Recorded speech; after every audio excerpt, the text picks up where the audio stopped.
Hello and welcome to The Realm. I'm Dr. D. I bring the strategy. And I'm Dr. K. I bring the psychology. We are business psychologists and your guides to the executive realm, where we bring strategy and psychology together. So you can bring your best to your C-suite, your teams, and your customers. Today, we're talking about the perception of leadership being in an ivory tower. We'll be exploring why employees develop the perception of the distant and disconnected leadership team, and why it's important for executives to make sure they are available and accessible. So let's get to work. Dr. K, what is the ivory tower when it comes to employees' perceptions? The ivory tower is the perception of employees not being able to reach their leaders. They seem unreachable, as if they don't care. They are just so high up and so far away that they are in this tower, even if they are 3 offices down. One of the phrases that I've heard, the decisions, they come down from quote unquote on high. They don't really understand what we deal with on a day-to-day basis. There's a wide gap in distance, both metaphorically and literally in many cases, between employees and the leadership team. That probably contributes to this idea that employees think that leaders just kind of sit around and don't really do very much. When I hear the ivory tower, that's the perception I have, is that team members are going, oh, well, they're just living it up in the ivory tower in the lap of luxury. I think frontline employees also don't understand how difficult and demanding and complex leaders' responsibilities are and how time-consuming those responsibilities are. Yes, leaders have a lot. They respond to C-suite. They have to respond to managers that are above them. However, from an employee perspective, leaders that are in that ivory tower, they don't understand the grunt work the employees are putting forth. And that's where that ivory tower, that distance between employees and leaders, becomes very prominent and very and has possibility of being very detrimental to production, to employee engagement. When you bridge that gap between leadership and the frontline employees, you end up with a better process and a more profitable business, frankly. Absolutely. As much as I want to say, oh, the employees, and they're the ones that are having more issues with this, we have to remember that the leaders get lost in their world too. They're not purposely trying to ignore us or purposely trying to make things more difficult. They get lost in their own world.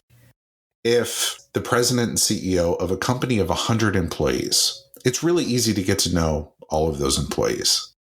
If the CEO of a company with 10,000 or 100,000 employees, employees are almost a statistic to that person. It's impossible for them to get to know every facet of the organization in detail. And that's where a well-organized and engaged leadership team comes in. It's difficult for large organizations in particular with many levels of leadership to really have their pulse on every part of the organization. But it's important that a CEO make the attempt, and the C-suite in general, because the C-suite is a special unit. Each leader is over an individual functional area, but the C-suite is responsible for the entire organization. So the human resources officer thinks about the health of the entire organization, all of the employees, not just those in HR. The CFO thinks of the health of the organization, not just those in the finance team.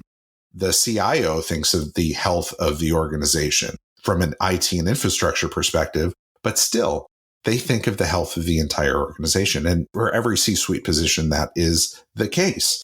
The CEO, of course, is accountable and responsible for the C-suite and the entire organization, and they have to think about the board.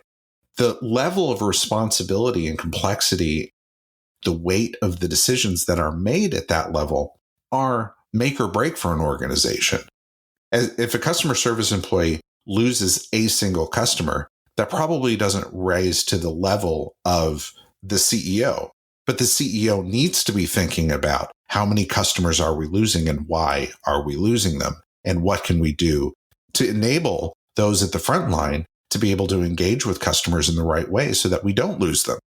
And a customer is a statistic to a large organization, unfortunately. But organizations need to be mission oriented around the customers. And I think that brings an interesting perspective when the leadership team is making decisions that the frontline employees don't understand. They feel like they're coming down from on high, or the leadership team seems so disconnected from employees to leaders.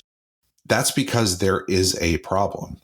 The problem is the employees don't understand what's motivating the leaders, and sometimes the leaders don't understand what's motivating the employees. And this gets down to a common theme in many of our discussions is mission orientation. If employees understand that leaders are mission oriented towards serving their customers in this way, or serving their community in this way, and serving their employees in a certain way, and employees understand that and leaders actually live to that, then that demystifies a lot of the decision making. Leaders can say, we're making this change because we think it better aligns with our mission.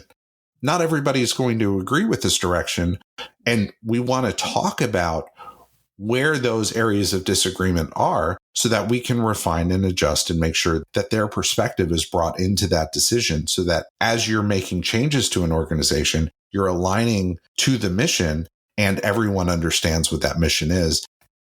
Frontline employees understand my voice was included in that decision because my voice is advocating for the customer because that's my mission. And I can see how this decision relates to improving that experience, that mission.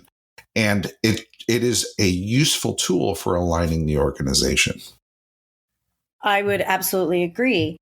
Where my concern comes in is the ivory tower people. That's what I'm going to refer to them today. Sure. A lot of times they're going to look at the numbers.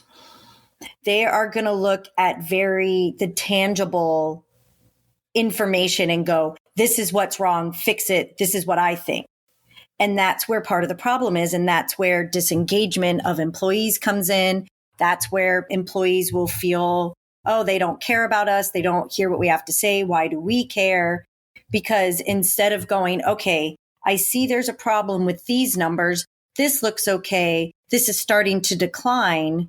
Let me go talk to these groups, or let me talk to maybe the middle manager and they can go down and talk a little bit more to find out what's going on, because numbers aren't words. When you talk to the people that are making those numbers happen, those are the people that we need to talk to. It's not just about the numbers. You can't tell everything from some data sheets. I think that is a common misconception that leaders only make decisions by looking at the numbers. And that's never the case. Large organizations, there is a lot of, I'll say, bureaucracy or politics. There is a lot of getting other people on board. If a CEO recognizes from numbers that profits are trailing in a particular area, as an example, that is a number-driven observation. But never will somebody say, we're going to make this change just because of that. There are often dozens, hundreds of man hours at least put into each of those decisions. And well-seasoned professional executives will ask for a lot of perceptions. Now, they'll ask for convenience, the CEO will say, ask the C-suite, where do you think this is? And the C-suite will then go out and canvass their VPs and maybe their directors. But their directors may not say, I, as a leader, talked about this decision and provided some input on your behalf because I'm close enough to you guys to know what you're facing every day. It feels like from a frontline employee that their voice is not included in the decision, but they may have been represented in that decision from other leaders. It's never just look at this set of data and we're going to act based on that set of data. There are often many considerations and many voices that contribute to a decision beyond just the numbers. But it is an important perspective because I think many people, particularly frontline employees, believe that leaders will canvass a spreadsheet and say, draw a line and say, okay, this below this line, those are all gone, like magically. But it takes an organization and many conversations with many leaders in order to enact a decision and make sure that it comes to fruition. And I think this is an important lesson for leaders. Leaders need to communicate, particularly large organizational decisions. They have to talk through the process with the team. We observed the numbers were doing this. We talked to X number of people. Your leaders represented your perspectives in this decision. We couldn't talk about this decision in advance because, or at least broadly, because of market conditions, or if you're a publicly traded company, there's a lot of restrictions on why you might not openly communicate a decision, but you have to explain that after the fact. We made this decision because, and here's how your voices are represented. A well-crafted communication strategy can eliminate that perception. The decision is coming down from on high. You said just now that there are certain companies that can't talk because they're publicly traded and all of that. And you said also to communicate after the decision is made as why it wasn't talked about. Maybe that needs to be something that is known. Maybe there will be employees that don't know that their company can only say certain things because of the position that they're in. And these are decisions that we can't always discuss. Does not mean that we are not listening to you, but they may be decisions that cannot be discussed due to our organization. Especially if you're not seeing them, you think that they don't care about what you're doing down in the trenches. When we don't see them, we don't think they care. And then when we see them and I'm taking this from pure experience, when we don't see them, we don't think they care. We don't think they understand what we're doing. And then when you see them randomly, we get nervous, we get scared, we get very all tense and anxious. That's not creating a healthy environment. That is definitely strengthening that ivory tower syndrome. Yeah, and what that really comes down to is trust. Does a frontline employee trust leadership to make the right decision? And does leadership trust in the employee to support the mission and decisions that are being made? One of the points that you brought up, that leaders just show up randomly and that creates anxiousness and fear, but it's also a drop everything mentality. When the leader shows up and they need to do something or they're asking for something, employees often say, well, this VP or this director or the CEO asked me to do something or asked us to do something. I need to drop everything right now and go do that. But that creates a lot of stress around. There's this power dynamic involved. And leaders, I've heard more than one vice president level person say, I don't want people to drop everything because I'm a VP, but I do kind of expect people to drop everything because I'm a VP. And they get frustrated when people don't. Leaders want to be authentic. They want to be humble. The best leaders display a lot of emotional intelligence, some humility. They're accessible. They don't lead with that power dynamic, but power dynamics are often built into the role.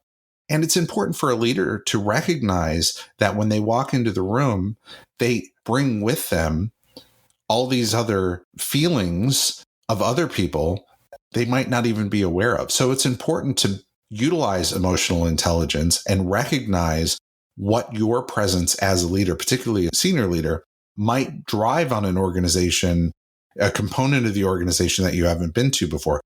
I, as a leader, walk into a place that I hadn't been before or a team that I haven't seen in a while. I want to be there and be available. I'm there not to create fear. I'm there to help answer questions and maybe help solve problems or gain new perspective.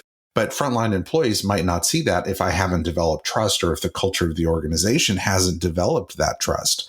It's important for a leader to actively say when they walk into a new place or if they show up sporadically, seagull leadership, where they swoop in, leave mess all over the place, and then fly away without really recognizing what it is that they've left behind or the emotional wake that they've left behind them. It's important to say, look, I don't make it out here very often. I'd love to be out here more frequently. Unfortunately, my schedule doesn't permit that as frequently as I want to be out here. Some of you might be nervous. There's no reason to be nervous. I'm just here to understand what you're going through and how I can help. We also have this other problem that we need to solve here. We need to work together to solve that problem. And that changes the dynamic instantly. And this idea that drop everything because I'm a leader is such a dangerous, even unintended consequence. It's important that when you say, hey, I'm working on this thing, I could really use your help, you and your team's help on solving this problem.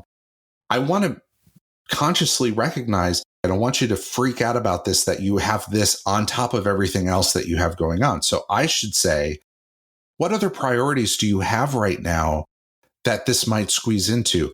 I don't want you to have to drop everything. I have a deadline of X to be able to deliver this because I have to report back to the board or whatever my constituencies are, so that we can then collaborate on, when can you do this? I don't want this to disrupt everything else that you have going on. I always think about this idea that if I were to see a leader in the grocery store just shopping, and they walked up to me and asked me to do something in the way that they're asking me to do it at work, what would my reaction be? You have avocados. I want those avocados. Can you give them to me by Thursday? You'd be like, what the hell is wrong with you? You have to approach every situation like you have no power and no authority. And in turn, that leaves you with a lot of power and a lot of authority, but it leaves you with trust that's developed in underpinning that authority and that power that you have with your team. You have a team that will then know that you're in it for them, not just in it for yourself and your needs. Absolutely. There are different leadership styles. There's the transformational, transactional, laissez-faire, or passive avoidant. And the transformational leaders, everyone knows they're the leaders. They know that they are the ones, let's say, with more authority, with the last word, and have the ability to direct which way, certain situations are going. However, with a transformational leader, the employees feel them being present. They feel that there is a open door policy. They feel that they're able to put their words out there, and the leader's going to go, let's take a look at that because maybe you're right. Or we looked at that. Thank you for your input. It didn't fit in with what we're trying to do. But if something else comes about, let us know. There's always those little pictures of the different leaders, and the transformational leader is the one that's helping to pull the wagon. With transactional leaders, that changes it's very different than passive avoidant, but it tends to have a little bit more negative consequences. Now, unfortunately, everybody feels that transactional leaders, not everybody, but a majority of people feel that transactional leaders have a negative, is all negative that's bringing to the table. And that's not exactly true, because transactional leaders have the ability to be this is what we need done. Now, how are we going to do it? They're not, they're a little bit more direct, a little bit more assertive, and that's not always a negative thing. However, if you have a transactional leader that employees feel are up in the ivory tower, and their presence is, as you call it, the seagull. What'd you call it? Seagull? Yep. Seagull leader. Yep. Seagull leader. They come in, swoop down, and they leave that mess, which is a great metaphor. That doesn't create a place of enjoyment. That doesn't create a sense of engagement to produce what is needed to be produced. And I think having a blend of the two leaders would be beneficial, especially if you are a leader of a company that is 5,000, 10,000, 100,000, finding a way to blend. You may not know everybody on the front line, but if you have other leaders below you that are a little bit closer to them, it builds. You can find out what you need to know from the exact person. And that at least will make the distance of the ivory tower a little bit shorter. Absolutely. Or a little smaller. Yeah, absolutely. I mean, leadership is often shrouded in mystery to frontline employees, particularly folks earlier in their career. Leaders have to demystify leadership. People often aspire to be leaders without really understanding what that is. Some people think it comes with power. Some people think it only comes with money. Some people think it comes with the ability to just kind of sit back and let other people do the grunt work. They're myths in leadership. Every person brings their own leadership style. You talked about the categorization of leadership with transactional and laissez-faire and passive avoidant and transformational. Those are leadership styles. A leader has a natural approach to their leadership style, but they need to be able to flex and recognize if I'm a transactional leader and I'm thinking, I don't want to bother people. I just want to get in, tell them what they need to do and get out because I don't want to be disruptive. That could be perceived as really disruptive. It's important for a transactional leader, for every interaction, they need to flex. They need to walk into the room, ask questions, be open, laissez-faire.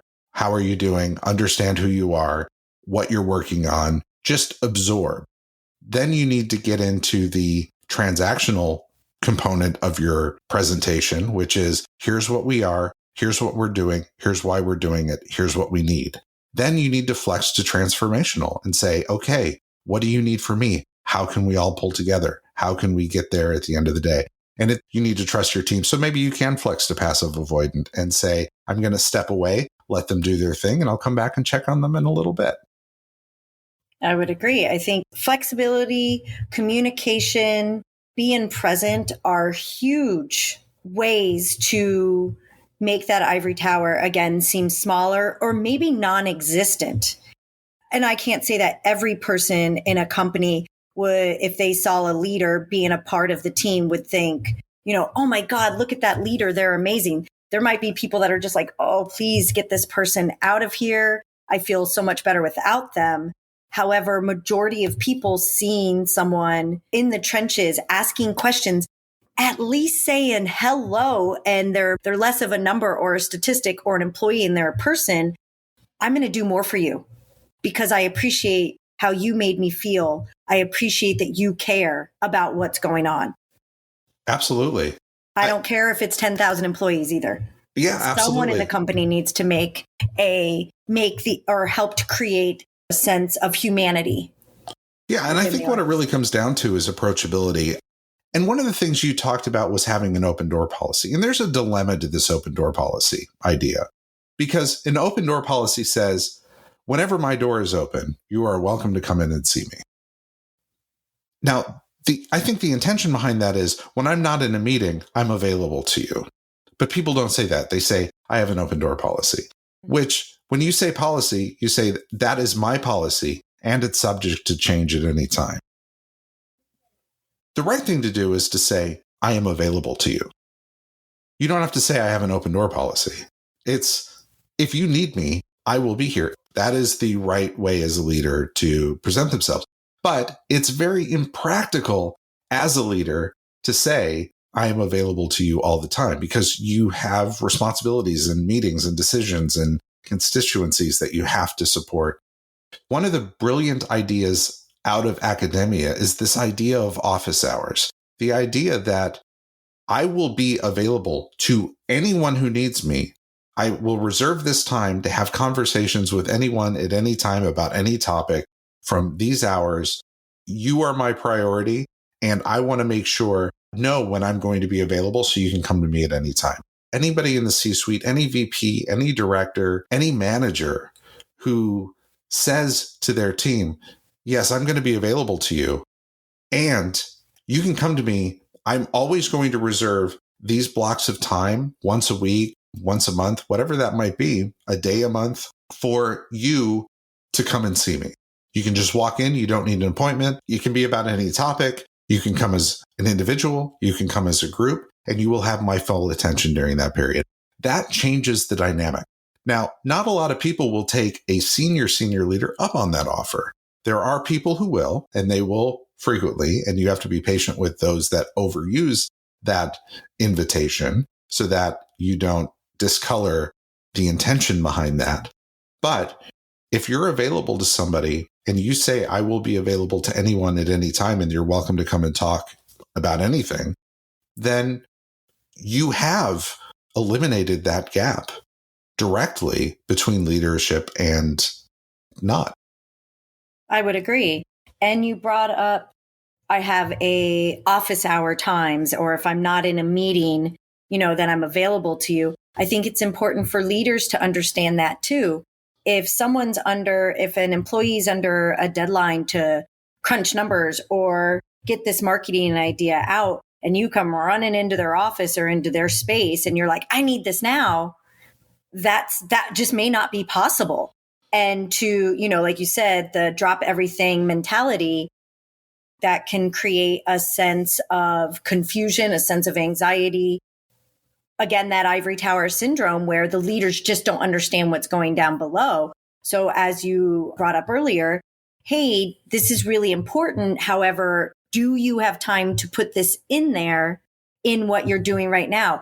Oh no, you're under a deadline that is by 5:00 today. Okay, who should I direct this to, or where can I go to make this happen if it is as important?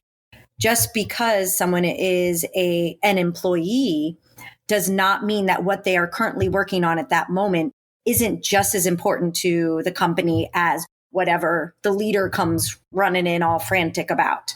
So it's important that leaders also understand and communicate with the employee, hey, what do you have going on? This is important.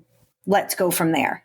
And a senior leader who might talk to a frontline employee and who has a marketing deadline or something coming up, they may say, hey, how can I help you? Can I buy you a little extra time with your boss? Let me go talk to your manager and see if I can buy you a little extra time since you're helping me out on this thing. Or if it can't, don't worry about it. I'll figure out another way. When you run into the room and say, drop everything, do this, what you're really saying is, you're not important. I am more important. My needs are more important than your needs. Your priority might be higher than what they're working on. But if that's the case, then that's an easy solution. Talk about it. This is my priority. This is why I'm trying to get it done. I know you're working on this thing, or what are you working on? Okay, you're working on that. Why? That's pretty important too.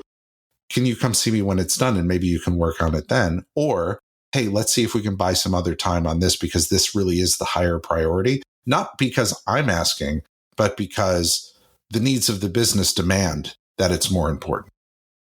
So prioritization and shared reprioritization can really bring people around in alignment on what really needs to be focused on next. Absolutely. So, Dr. D, how can leaders prepare to change this ivory tower syndrome? It starts with expanding on the idea that we're all on the same mission.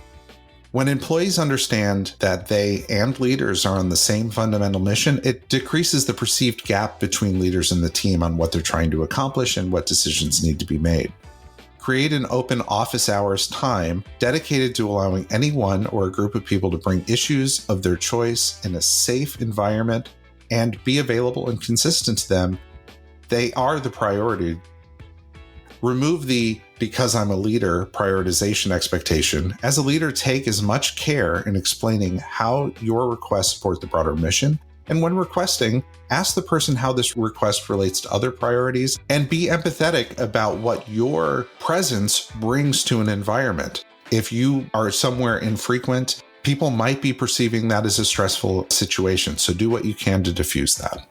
So, Dr. K, what's on tap for next week? All right. So next week, we will be talking about corporate social responsibility, a favorite topic of mine, the influence business can have on the community it serves, and the way it benefits employees, customers, and profit.